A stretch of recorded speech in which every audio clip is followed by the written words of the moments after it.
जा सिमरन जा, जी ले अपनी ज़िंदगी। सुप्रीम कोर्ट ने अब ये कह दिया। तो चलिए देखते हैं कैसे। सबसे पहला केस है नूरजहान बेगम का, जिसमें 5 रिट फाइल किए गए थे इलाहाबाद हाई कोर्ट में। तो इन सारे रिट्स का मैटर या fact of the case same था। तो क्या था इसका फैक्ट्स? इस केस में बॉय जो रिट पिटिशंस में थे वो that converted the girl in each case only for marriage. Girls stated that their religion was got converted by husbands for marriage. They have not stated that they have renounced Hindu religion.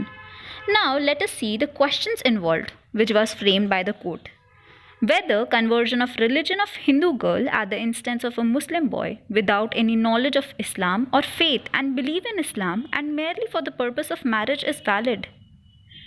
Court ने find किया कि कुछ principles of conversion होते हैं ताकि एक person Islam religion में convert कर पाए। तो first condition is conversion requires change of faith and belief of personal relations of an individual with what he regards as his maker. मतलब जिस धर्म में वो परिवर्तन कर रहा है उस धर्म को वो दिल से मानना चाहिए, ऐसा नहीं कि सिर्फ कोई एक पर्पस को फुलफिल करने के लिए उसे मान रहा है। सेकेंड कंडीशन है कि if conversion by an individual to Islam can be set to be bonafide. Bonafide का मतलब वो वैलिड होगा in the eyes of law तभी when a person is a major, वो 18+ है एंड वो साउंड माइंड का हो and embraces Islam of his or her own free will.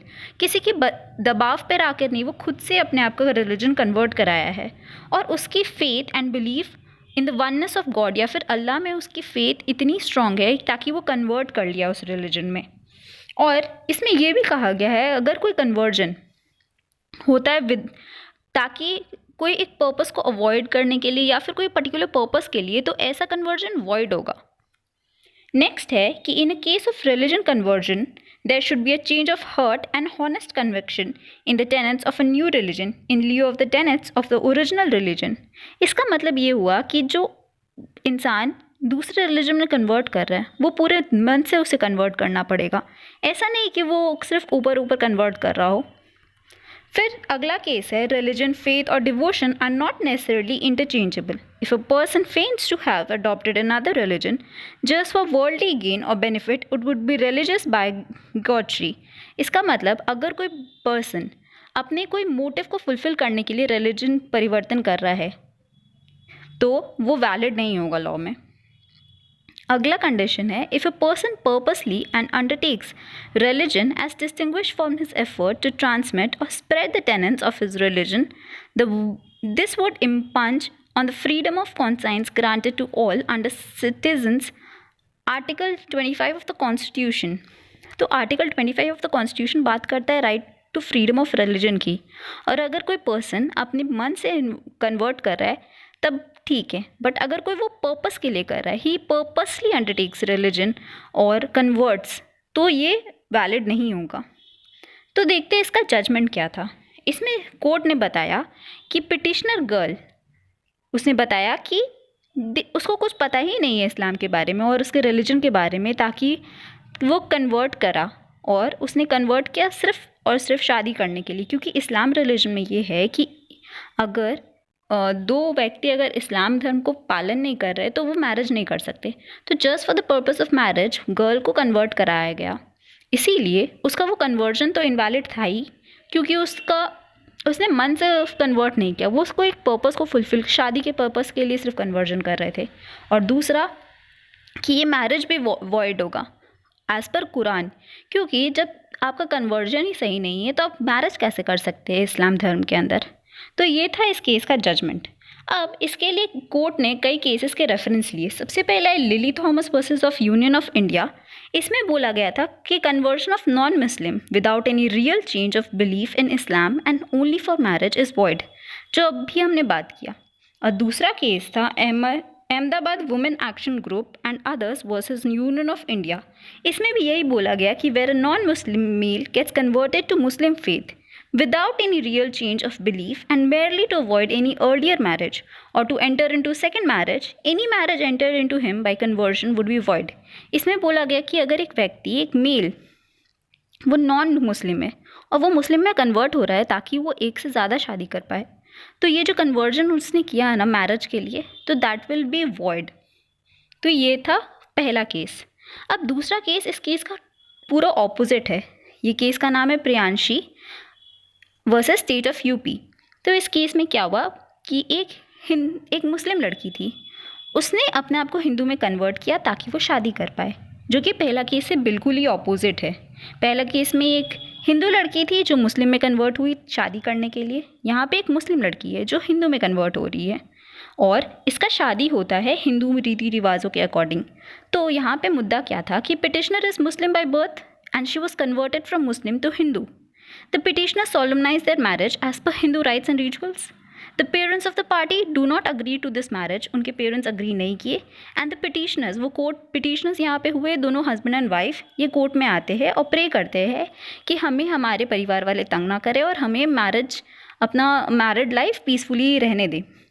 तो कोर्ट ने यहाँ क्या निकाला कि the girl has converted her religion just for marriage, जैसे कि पहले वाला केस में था कि उसने सिर्फ मैरिज के लिए अपना धर्म परिवर्तन किया और इसीलिए ये कन्वर्जन सिर्फ मैरिज की पर्पस के लिए हुआ है, इसलिए कन्वर्जन वॉइड है। और क्योंकि कन्वर्जन ही वॉइड है तो ऐसा मैरिज ही वॉइड होगा। ये पहले वाले केस के रेफरेंस से बना गया था, जो था नूरजहान वाला केस से। अब तीसरा और सबसे इम्पॉर्टेंट केस आज का है जो रिसेंटली सुप्रीम कोर्ट ने डिसाइड किया। इस केस का नाम सलामत Ansari and others versus state of UP and others था। ओके, इसके जजेस थे पंकज नाविक एंड विवेक अग्रवाल। ये सुप्रीम कोर्ट में डिसाइड हुआ रिसेंटली। तो इस केस के फैक्ट्स क्या थे कि the parents of the girl has filed against सलामत, जो व्यक्ति था मतलब हस्बैंड था पिटिशनर का, उसके ऊपर गर्ल के पेरेंट्स ने कई आईपीसी और पॉस्को के सेक्शंस के ऊपर एफआईआर फाइल कर दिया कि इसने हमारी लड़की को किडनैप किया है, इसने हमारी बच्ची के साथ गलत व्यवहार किया है। ठीक है, और यहाँ पे ये गर्ल हिंदू थी स्टार्टिंग में और इसने कन्वर्ट किया था इस्लाम को और हिंदू आइडेंटिटी को पूरी तरह से रिनाउंस कर दिया। The couple were living together as husband and wife for last 1 year happily married. यहाँ पे पति पत्नी को कोई प्रॉब्लम नहीं था, उन लोगों को प्रॉब्लम था अपने पेरेंट्स से जो उन लोग को हरास कर रहे थे।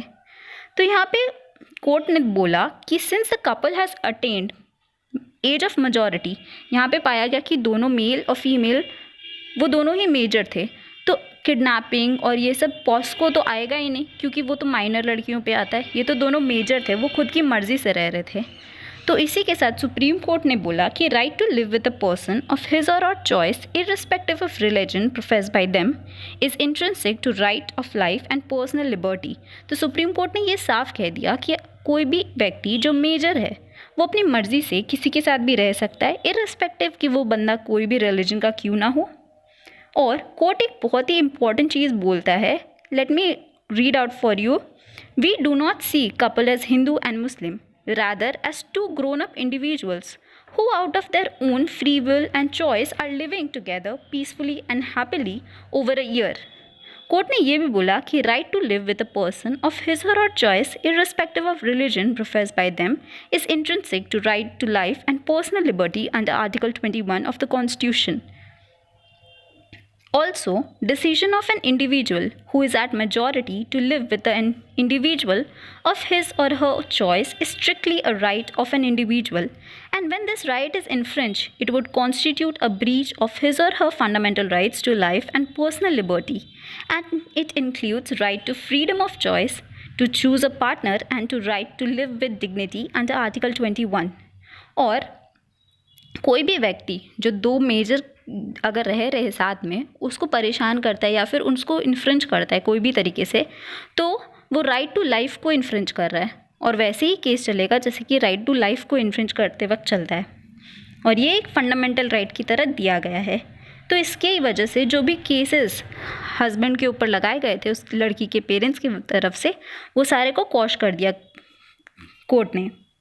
अब सुप्रीम कोर्ट ने ये भी बात कहा कि जो पहला केसेस हमने देखा था ना नूरजहान और प्रियांशी वाला, तो वो केसेस को इनवैलिड बताया और बोला कि they are bad in law. क्यों? For reason that irrespective of conversion being cloud, the the mere fact that the couple was living together, the alleged relationship can very well be classified as in the nature of marriage, distinct from relationship arising out of marriage. तो basically court बोलता है कि पहले वाले दो cases में conversion को भी इनवैलिड बोला गया था, और साथ ही साथ क्योंकि कन्वर्जन इनवैलिड था तो मैरिज भी इनवैलिड था। तो वही चीज़ को सुप्रीम कोर्ट ने सलामत अंसारी के केस में क्लियर किया और बोला कि यहाँ पे कन्वर्जन इनवैलिड है, मानते हैं, लेकिन मैरिज तो वैलिड है ना, क्योंकि वो दो मेजर पर्सन है, वो साथ में रह रहे हैं एज हस्बैंड एंड वाइफ, तो वो एक वैलिड मैरिज होगा। दो conversion is void, the marriage is valid. ये था इस केस का मेन मुद्दा। अब इस केस में कई केस रेफरेंसेस को देखा गया। सबसे पहले तो शफीन जहान वर्सेस अशोक KM 2018 का ये केस है, जहाँ पे बोला गया where an individual is over 18 years of age, no fetters could be placed on her choice on where to reside or about the person with whom she could stay.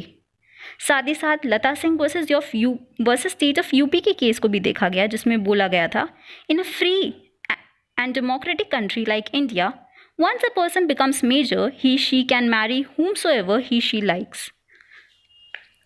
तीसरा case है शक्ति वहीनी versus union of India, ये 2018 का case है, जिसमें बोला गया when two adults marry out of their violation to choose their path, they consummate their relationship. They feel that it is their goal and they have the right to do so. And it can unequivocally be stated that they have the right and any infringement of it is a constitutional violation. मतलब इसको right to life and personal liberty article 21 of the constitution के अंदर माना गया है। साथ ही साथ बहुत ही important case Puttaswamy versus union of India 2017 के लैंडमार्क केस को भी साथ में इंक्लूड किया गया है और बोला गया है कि that autonomy of an individual is the ability to make decision on vital matters of concern to life. The family, marriage, procreation and sexual orientation are all integral to the dignity of the individual. Above all, the privacy of the individual recognizes the inviolable right to determine how freedom shall be exercised. तो बोला गया ultimately यही कि जा सिमरन जा, जी ले अपनी ज़िंदगी. सुप्रीम कोर्ट ने ये साफ कह दिया. अगर आपको ये पसंद आया हो तो please hit the like button and also share with your friends and colleagues. Thank you for watching.